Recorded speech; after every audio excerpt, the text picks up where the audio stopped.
right, thank you everybody for maintaining with me. Those of you who were there for my previous presentation, I haven't turned you off at all, hopefully. That's great. So we're going to be talking about navigating the PCI standards and the PCI documentation today. So I'm going to start, once again, if you did see my previous presentation, you'll know I like to ask the audience questions. How many standards do you think the council has? 15, 10? Okay, there's somewhere around there. How many documents do you think we have on the website that are available for download? 2,852? That is wrong. It's a great guess, though. What about you, Jake? What do you think? I sort of know the answer to this, but I think it's over 300. Over 300. Very well done. Very well done.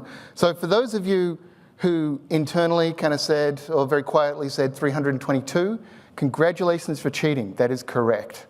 So you can see that on the website. If you go to the website, you can see we have 322 documents on there. We have released 34 documents for PCI DSS version 4 alone this year. 34 unique documents with the standard and the guides and the SAQs and all these sorts of things. So how many of you then know what each of those documents are?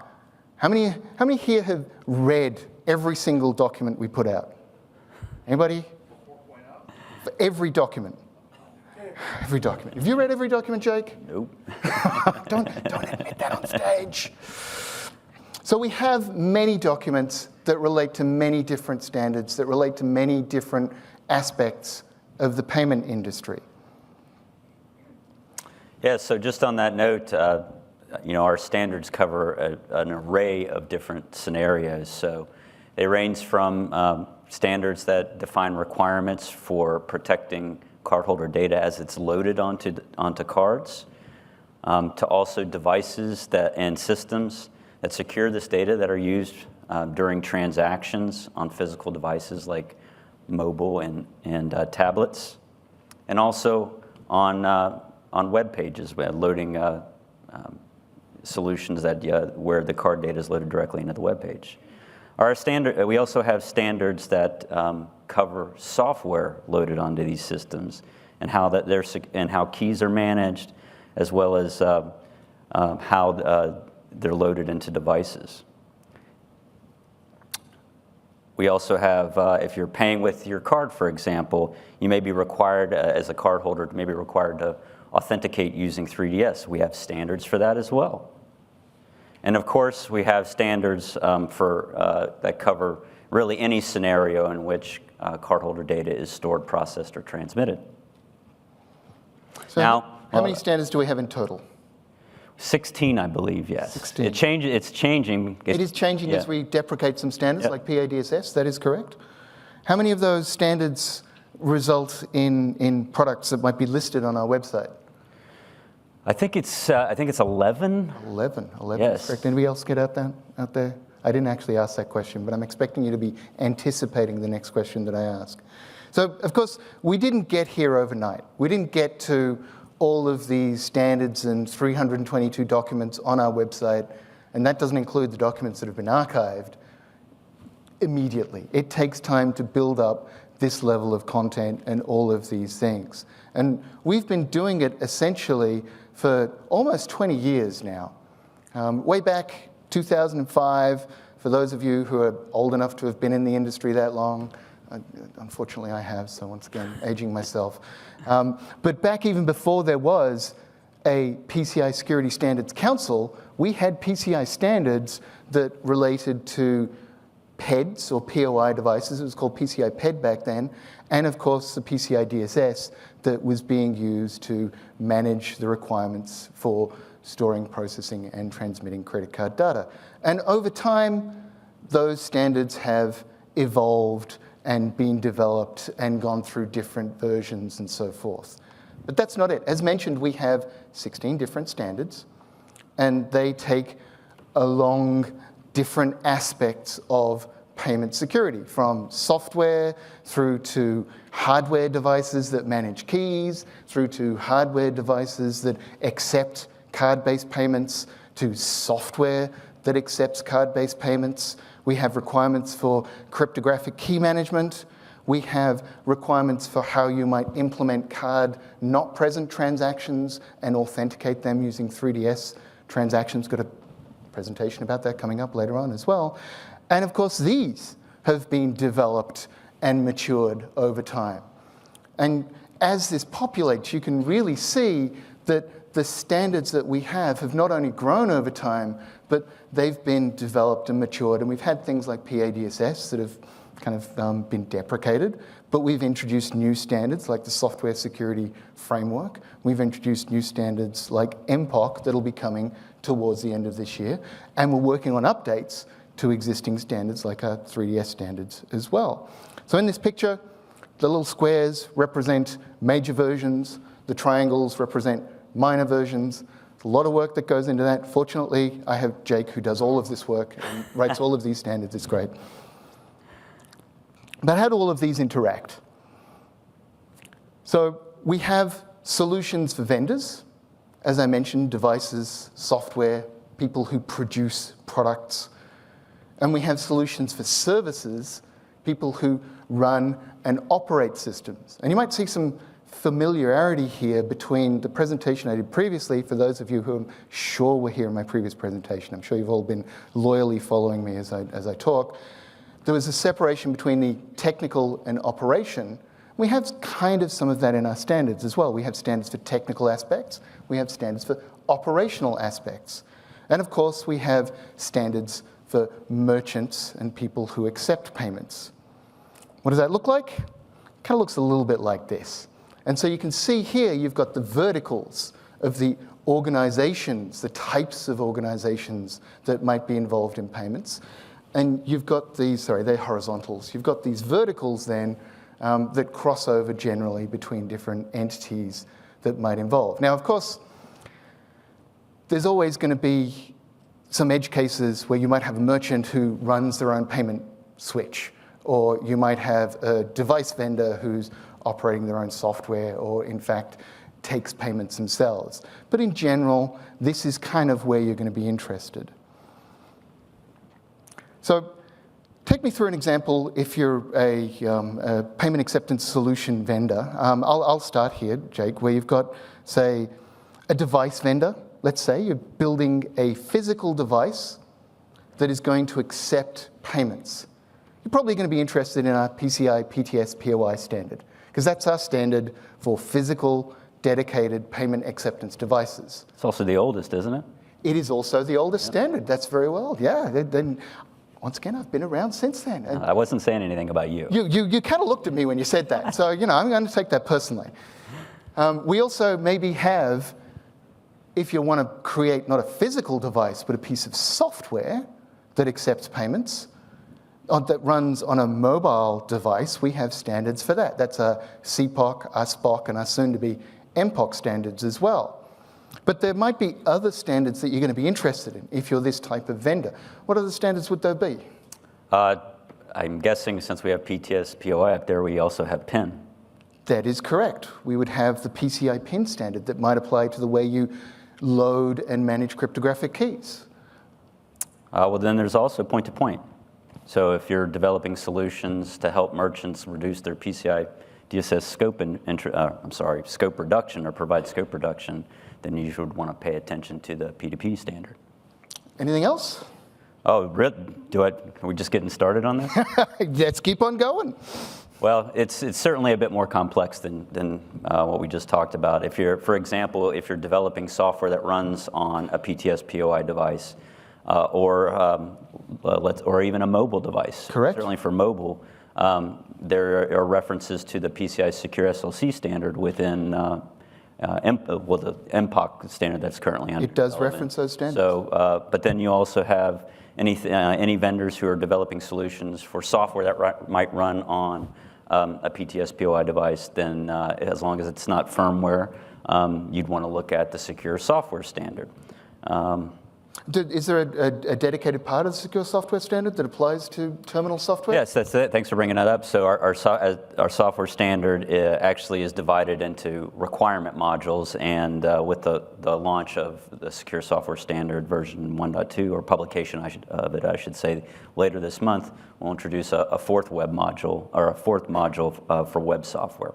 Yep. Excellent. So continuing on, what about if you have a card-not-present payment acceptance vendor?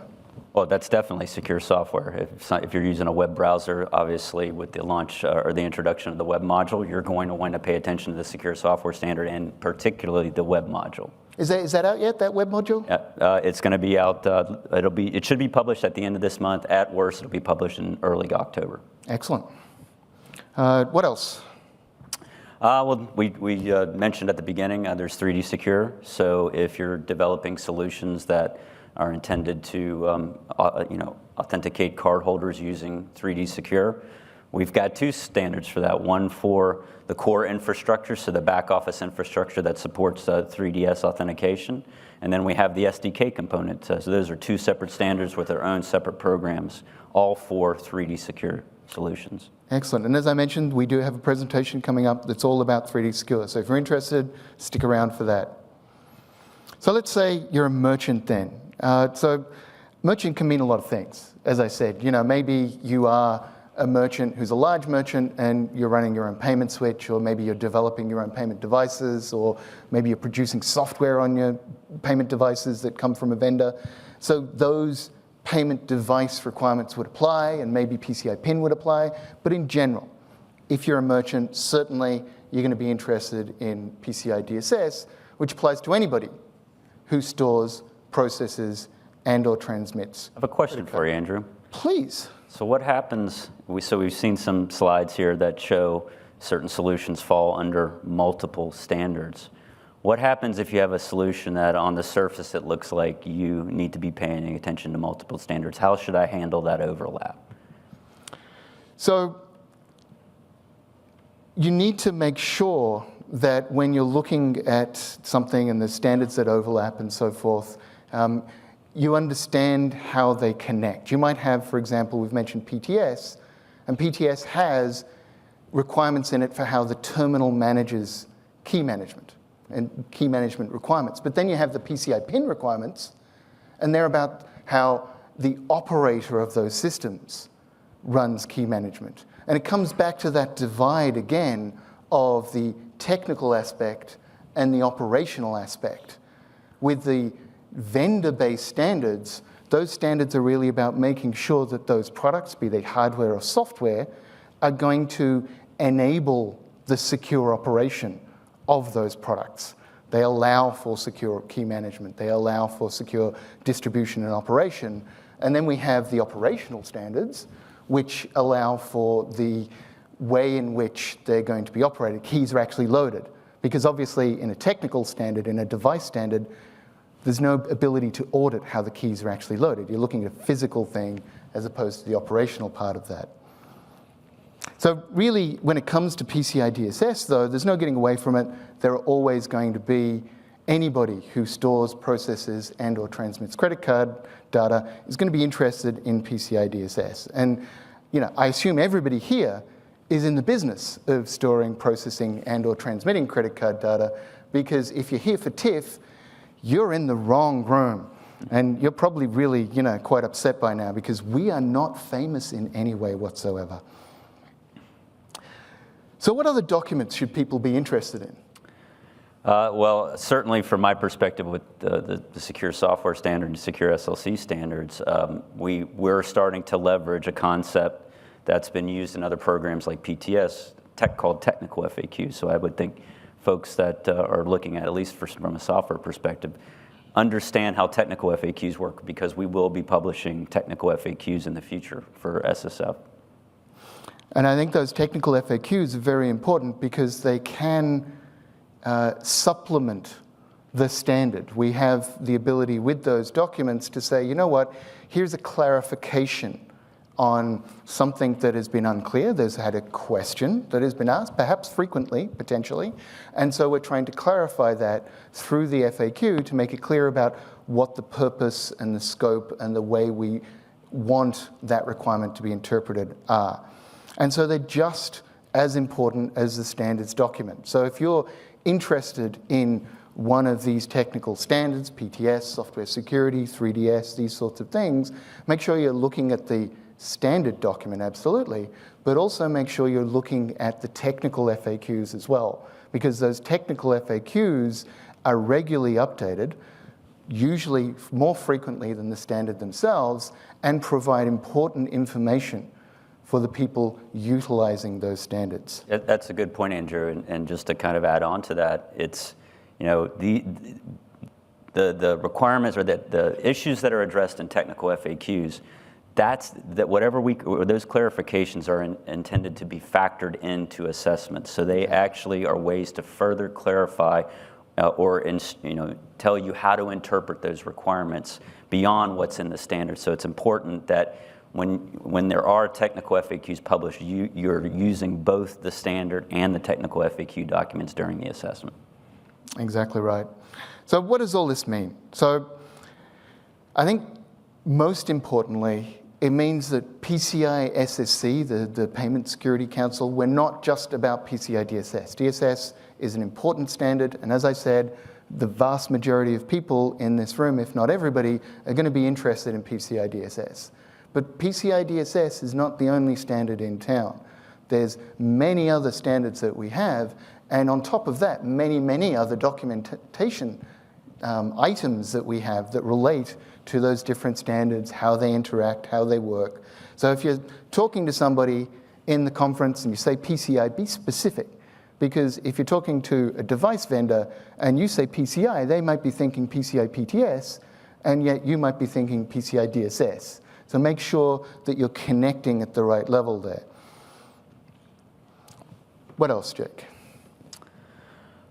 Well, I guess each standard does address specific areas, like you mentioned in the example. There are a lot of different players in the payment space, and so naturally there's a lot of different standards to support those different players. And so again, like Andrew had said, it's just not DSS. There's so many more things that we do in the council and to cover all of the different various players. Yeah.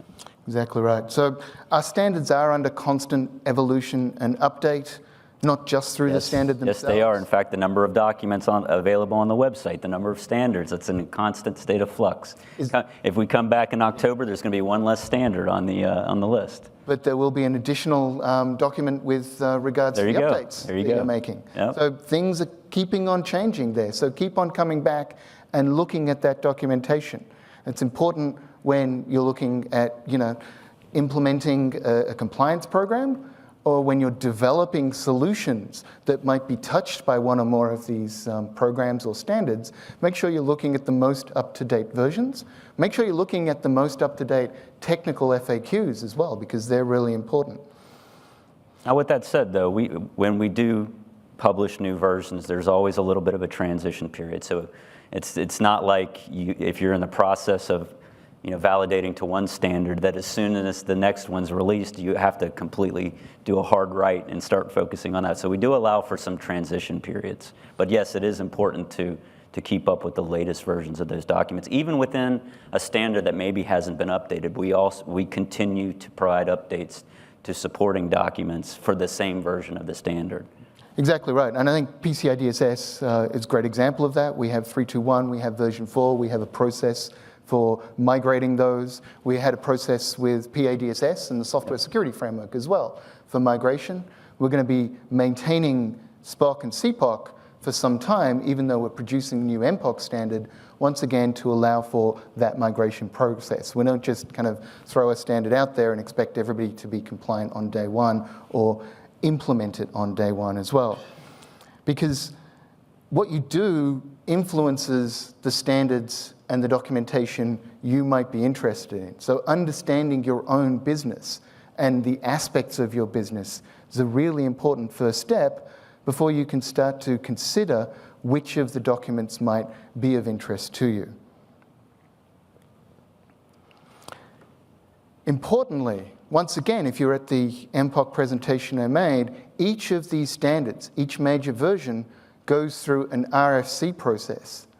And that RFC process allows our stakeholders and our PO community to provide input to the standards as they're being developed, as they're being modified. If you see something in a standard and you're like, gee, I wish that would a little bit different, you need to be a PO and you need to participate in our RFCs so that you can make those comments. They can be tracked, they're managed, and we go through them line by line, and we provide updates, really important updates. Lauren said that yesterday in her presentation, that she reviewed all 6,000 DSS comments, and she reviewed every single one of those comments, and we do that across all of our programs. So whenever we get a comment as part of an RFC process, that's reviewed at least several times by multiple people, multiple groups within the PCI. So absolutely, we value your feedback, and please, if you've got ideas or thoughts or feedback on the standards or challenges, let us know as part of that RFC process. Absolutely, and give us feedback whenever you can. Certainly don't, if you've got something great you want to tell us, it's a problem you're having, come to us. Talk to Andrew if you have a problem. Talk to me, I will take all of your input. He's always busy writing the standards, so it's a 1-2 thing. But provide us your input, but the RFC process, vitally important as well. So hopefully this has given you an overview of what our standards are, how they fit together, how they've evolved over time, how they will continue to evolve with the fantastic input that our POs provide us. And if you do have any questions, we've got our office, we've got our booth. We'll be around for a little while. You can always come and talk to us. Thank you very much. Yeah, thank you.